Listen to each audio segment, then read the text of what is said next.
and Rea Jane Hadjan. We are BS Criminology Alpha. Article 11. Number 1. Everyone charged with a penal offense has the right to be presumed innocent until proven guilty, according to law in a public trial at which he has had all the guarantees necessary for his defense. So the presumption of innocence until proven guilty means that the burden of proof is always on the government to satisfy you that defendant is guilty of the crime with which she is charged beyond a reasonable doubt. So, number 2. No one shall be held guilty of any penal offense on account of any act of or omission which did not constitute a penal offense under national or international law at the time when it was committed, nor shall a heavier penalty be imposed than the one that was applicable at the time that penal offense was committed. So, everyone has the right to freedom of peaceful assembly and to freedom of association with others, including the right to form and to join trade unions for the protection of interests. I am Kit Cyrill A. Sinajon. I'm Fernando Gado Jr. from BSC 2 Alpha. Article 12. No one shall be subjected to arbitrary interference with his privacy, family, home, or correspondence, nor to attack upon his honor and reputation. Everyone has the right to protection of the law against such interference or attack. I have the right to the protection of the law. If someone has tried to harm my good name, enter my home without permission or interference with my correspondence. One example that corresponds to this article is that even the police or the government has no right into barging into our houses even if we are suspects to a crime. In order for them to be able to do this, they need a search warrant or a warrant of arrest if their intention is to bring us to a precinct of interrogation. I am Daisy C. Vergara. I am Angela Prieto. Best Criminology 2 Alpha. Article 13, number 1. Everyone has the right to freedom of movement and residence with the borders of each state. So we all know that everyone have rights. Everyone has the right to leave any country, including his own, and return to his country. 2. Everyone has the right to leave any country, including his own, and to return to his country. So everyone has the right to move freely in and out of its country or other settlements, such as to travel to other countries for working abroad or to become a citizen or descendants of that specific country. The government does not have the liability to block a person from going out or come back to his country unless a person has violated specific rules, regulations, and law of the country. Lastly, the government could only stop us or prohibit us from leaving and returning to our country in terms of our public health and safety, like the pandemic today, and prevent the people of our country from getting infected. Jeian Cabca. I'm Fransisco Jr. Bisaga from BSC 2 Alpha. Article 14, number 1. Everyone has the right to seek to enjoy in other countries asylum from persecution. Number 2.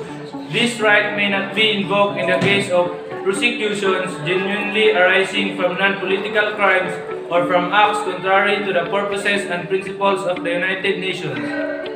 In this article states that we have the right to seek and enjoy ourselves in other countries but not in a bad way, and do not contrary the purpose and principles of the United Nations.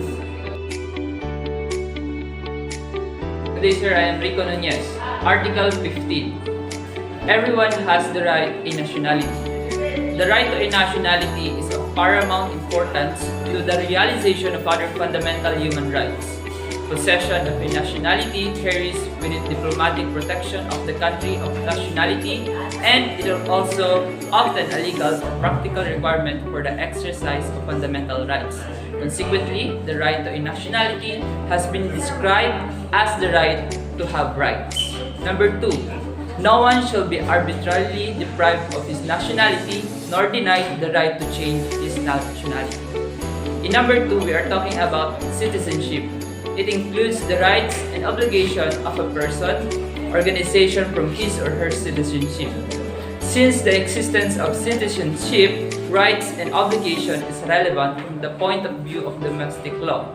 The term citizenship is mainly used as a notion of domestic law. I am Jomar Agustin, second year BS Criminology, Alpha. So, the article that I discuss is Article 16. So, number 1 is men and women of full age without any limitation due to race, nationality, or religion have the right to marry and to found a family. So they are entitled to equal rights as to marriage, during marriage, and at its dissolution. So number 2, marriage shall be entered into only with the free and full consent of the intending spouses. So number 3, the family is the natural and fundamental group unit of society and is entitled to protection by society and the state. So we have the right to marry in a legal age, and you are not forced to marry, and you are ready to enter the marriage life. So we must be protected under the law of government. So in short, may karapatan tayong mag-aasawa sa kapag legal na tayo at hindi tayo napipilitan. Good morning, sir. I am Ceasar Ian Balongo. I'm Jeraisel Ceniza. Second year criminology student, Section Alpha.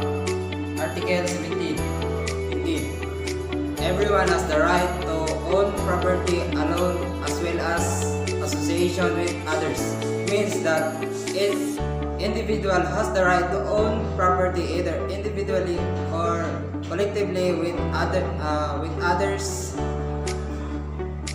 This means that people can own property as individuals such as house, cars, but can also own property with others such as in partnership or corporation. Example of it is buying a house or a car or even own land solely in their name and having full ownership and control over it. Article 17, number 2. No one shall be arbitrarily deprived of his property. Deprivation of life is arbitrary, it's impermissible under international law or under more protective domestic law provisions. Arbitrariness should be interrupted with reference to consideration such as appropriateness, justice, predictability, reasonableness, necessity, and proportionality. Yan is Rebigan from BSc 2 Alpha. And I am Jhanna May Paglinawan from BSc 2 Alpha. Article 18. Everyone has the right to freedom of thought, conscience, and religion. This right includes freedom of change, his religion or belief, and freedom either alone or in community with others and in public or private, to manifest his religion or belief in teaching, practice, worship, and observance. Article 18 distinguishes the freedom of thought, conscience, religion, or belief from the freedom to manifest religion or belief. It does not permit any limitations whatsoever on the freedom of thought and conscience or on the freedom to have or adopt a religion or belief of one's choice. These freedoms are protected unconditionally, as is the right of everyone to hold opinions without interference.